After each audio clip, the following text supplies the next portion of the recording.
Assalamualaikum warahmatullahi wabarakatuh. Perkenalkan, nama saya Ritwi Ardiansa dari Prodi Teknik Industri Angkatan 2020 Universitas Teknologi Sumbawa. Pada kesempatan kali ini, saya akan menjelaskan tentang pandangan saya terkait pembelajaran daring yang disebabkan oleh pandemi COVID-19.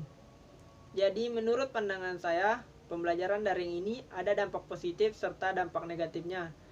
Jadi sebelum saya menjelaskan apa saja dampak positif dan dampak negatifnya, mari kita simak video pendek berikut ini.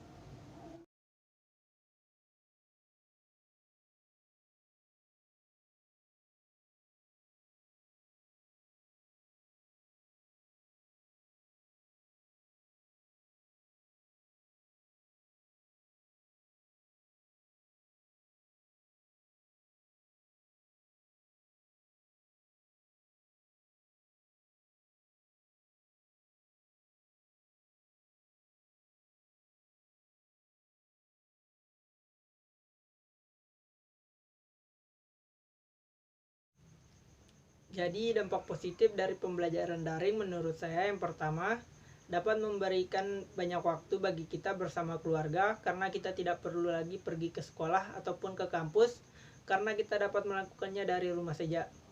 Dan yang kedua, kita dapat melakukannya di mana saja bila mana kita sedang berpergian atau sedang dalam perjalanan. Contohnya pada video tadi. Dan yang ketiga, dapat menambah wawasan kita mengenai iptek. Karena metode yang digunakan berbasis online, kita harus dituntut untuk menguasainya. Jadi, itu tadi dampak positif dari pembelajaran daring.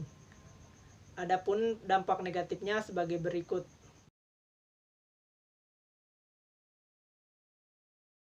Dampak negatif dari pembelajaran daring menurut saya yang pertama, kurang efisiennya pemahaman materi yang disampaikan karena sering terkendala oleh sinyal yang tidak stabil.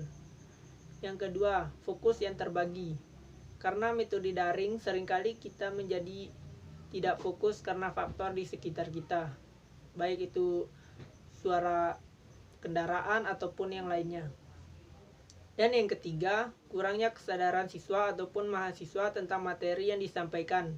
Karena sebagian dari siswa ataupun mahasiswa memanfaatkan kesempatan seperti ini untuk absensi saja tanpa memikirkan pentingnya materi yang disampaikan untuk kedepannya.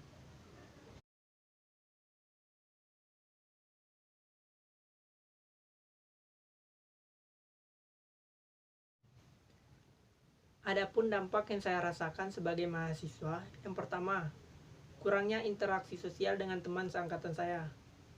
Pembelajaran daring ini membuat kita selalu berada di rumah, dan kita tidak bisa bertemu dengan teman sekelas kita ataupun teman seangkatan kita. Hal ini dapat menyebabkan kurangnya interaksi sosial antar sesama kita. Yang saya rasa itu sangat penting bagi kita sebagai mahasiswa untuk menjalin suatu ikatan dalam sebuah kampus ataupun sebuah instansi. Dan yang kedua, sering terkendala oleh jaringan yang tidak stabil. Jaringan yang tidak stabil seringkali membuat saya kesulitan dalam memahami materi yang disampaikan. Dan yang ketiga, jam masuk yang tidak beraturan sesuai dengan jadwal yang telah ditentukan. Hal itu kadang membuat kita sebagai mahasiswa harus mengecek setiap waktu grup WhatsApp ataupun sejenisnya untuk mendapatkan info lebih lanjut agar tidak menjadi alfa di absensi dosen. Mungkin hanya itu yang dapat saya sampaikan mengenai pandangan saya terkait pandemi yang berkepanjangan ini. Bila ada salah kata ataupun pengucapan, mohon dimaafkan. Wabillahi taufiq wal hidayah. Wassalamualaikum warahmatullahi wabarakatuh.